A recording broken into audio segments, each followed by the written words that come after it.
When someone used to tell me that they wanted to buy a base model Audi A3, I always used to say, you got rocks in your head. Go off and buy a Volkswagen Golf Highline because it's better value, it's the same to drive, it's the same car underneath. That advice is no longer the case. There's no more luxury grade Volkswagen Golf here in Australia. The best you can do is an R-Line and it doesn't have leather seats, for instance. So if you want a Volkswagen Group small car that feels posh, feels European, and isn't gonna break the bank, you're gonna need one of these, an Audi A3 35 TFSI. In other words, the 1.5 litre, 4-cylinder base model Audi A3. Spoiler alert, it's actually a really good car, as we're gonna find out in today's video, and you feel like you are getting your money's worth, which is about 50 grand. Add on a bit more if you want to option it up to kind of something a bit more special. We're going to jump inside, check out the interior of this little luxury car, the back seat and the boot. We'll discuss the running costs, and then we'll hit the road here at the Chasing Cars test track to see what the A3 35 TFSI is like to drive and whether you should buy one. But before we get started, hit subscribe, hit the notification bell. The most important thing when you jump into a car like an Audi A3 is that it feels premium when you sit down in this seat and you look at the interior. And while the last A3 was totally revered by owners and motoring journos alike for being a little bank vault on wheels, the new one, which is radically different inside, is still really impressive, and it feels like it's up to the price, which is actually not that bad for a 35 TFSI, $49,400 as a sedan, but you can actually save a bit of money if you're okay with the Sportback. The A3 started life as a hatch. It gained a sedan in its lifetime. The sedan is now the more popular car and therefore the more expensive car, but I still kind of like the hatch better, and it costs less. So usefully, you can get into one of these things for just a bit over 50 grand drive away. And in 2022, with car prices escalating quite quickly, that's not even that bad for an entry-level premium car at the moment. And you get quite a lot for your money. First of all, you get standard leather. It's not Audi's nicest grade of leather, it's not merino or nappa, but it's serviceable. Easy to clean, it's not cloth, so you get that impression that you're in a luxury car straight away. This car's got a black leather interior. There's also grey that you can get, which is conservative. But then if you step up to the 40 TFSI, which is one variant above this car, you get another 30 kilowatts of power, you get a 2-litre engine, you get all drive, but you also get upgraded seats and the option of beige leather, which would be really, really nice in this car under something like a navy blue or a dark grey. So that's probably how I'd do my A3, I reckon. But even at the base grade here, we've got this lovely leather steering wheel with a thin rim. It's nice to hold. You've got paddle shifters, beautiful little airbag cover, and you're looking forward at one of the industry's best technology packages. So we've got Audi's MMI touch system here, single screen. It's got a completely different processor behind it than a Volkswagen Golf or a Skoda Octavia. And as such, it's really, really snappy and high powered, and the graphics are beautiful. You get an Audi Connect Plus subscription, so we've got things like satellite mapping, Google Maps, online search, fuel prices, all in the system for your first 3 years included. And you also get a virtual cockpit, which is customizable and easy to use in front of you. So the whole thing just feels quite tech forward, but still nice and simple. Plus you get wireless Apple CarPlay and Android Auto, which is a boon. Even the bass stereo sounds okay, but you can have an A3 with a Bang & Olufsen stereo, which sounds tremendous and would be worth the money. Now this car is actually remarkably lightly optioned for a press car, which is great. So it starts at $49,400. This car has $1,250 Tango Red paint. Red on a luxury car, I could take or leave. It's got 19-inch wheels with platinum grey inserts, but you still get 19s as standard, so I would save the $1,500 there. Color interior lighting package for $875. Doesn't do much for me. $650 heated front seats. Well, it's pretty cold at the moment, so I like that. And then this car actually deletes $260 because with the semiconductor crisis, it doesn't have wireless smartphone charging. But what we do have is 2 USB-C ports, which work better than wireless charging anyway. Now down here is where this car is quite different to the old A3. Sadly, no more rotary MMI controller. Instead, we get this vast expanse of piano black, which picks up fingerprints way too easily. This little toggle shifter, which is okay, but you just get the impression more could have been done here. But I love the fact the A3 has physical climate controls, which just work Unlike so many other Volkswagen Group cars which are putting them in the touchscreen, the Audi still gets it right. Lovely looking dash, all soft materials, cool kind of pilot fighter jet style air vents, if fighter jets even have air vents, I don't know if they do. Center armrest here is adjustable, big cup holders, just a little bit cheap under the belt line, but at the end of the day, it's under 50 grand.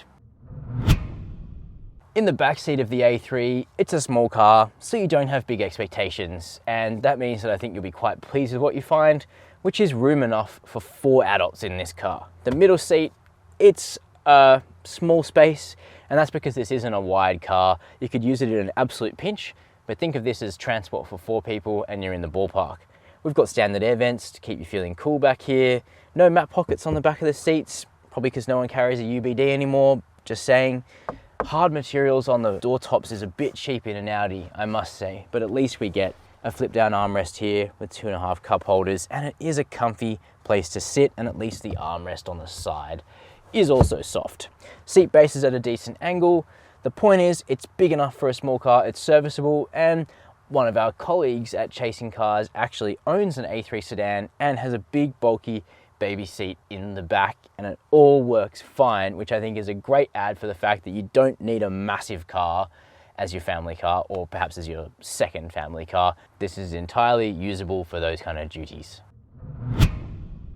As I mentioned before, while the Audi A3 started life as a hatchback, it's actually the sedan which is now the most popular form factor. And it's relatively practical, but in a different way to the hatch. Of course, the hatch gives you more vertical space. Here in the sedan, the aperture of the boot is way more narrow than a wagon body or a hatch body car, but it goes really deep. 425 litres of space is good. It's basically a big hole. It's a cavern. If you want more practical features, a bit more surprise and delight, you're going to need to buy Audis like an A4 or an A5, which let you do things like fold the rear seats from in the boot. We don't have any of that here in the A3. What we do have is a boot floor with what looks like a well for a spare wheel, but with nothing in it. Instead, we have a tyre inflation kit, a tyre mobility kit, all that sort of thing. But because the wheel well is there, I kind of think you probably could order a spare as an accessory and just jam it in there. So if you do a lot of country touring, that's something you could probably consider.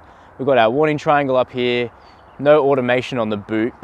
On every A3 sedan, the boot is manual, but on the Sportback, you actually can option for a few $100 a power tailgate. So if you like that feature, you're gonna have to go for the hatchback.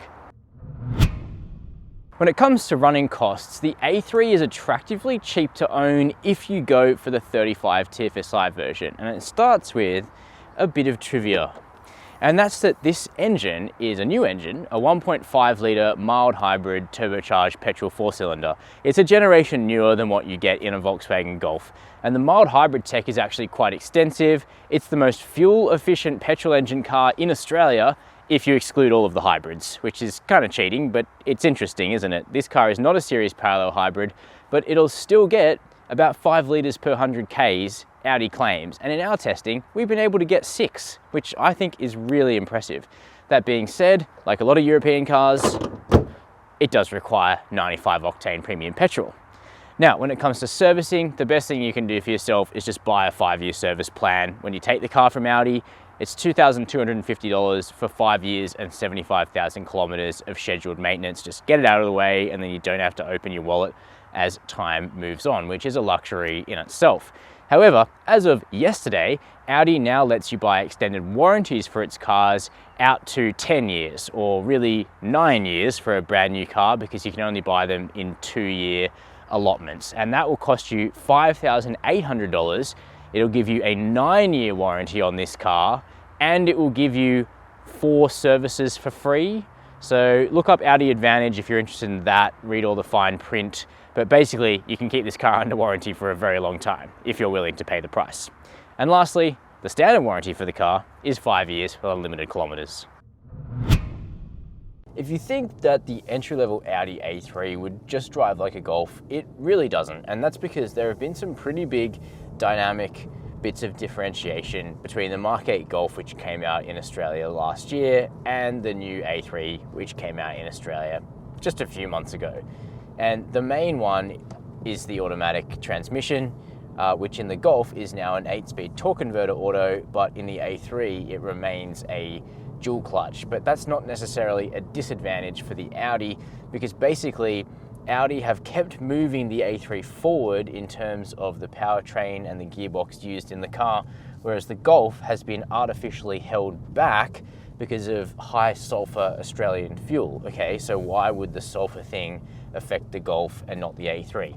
Well, the simple answer is that Volkswagen expects the Golf to be misfueled in more situations than Audi expects the A3 to be misfueled in. That's because Golfs tend to be passed down and down and down and down, and some of them are rental cars and all of that sort of thing. And so seeing 91 octane high sulfur fuel be put into them is more reasonably foreseeable in a Golf than Audi seems to think it is in an A3. So this car has the new generation 1.5 litre Evo TSI engine, making the same 110 kilowatts of power and 250 newton meters of torque as the old 1.4, but it's lower CO2 and it has a much beefier electric architecture behind it. So it's a 48 volt mild hybrid system.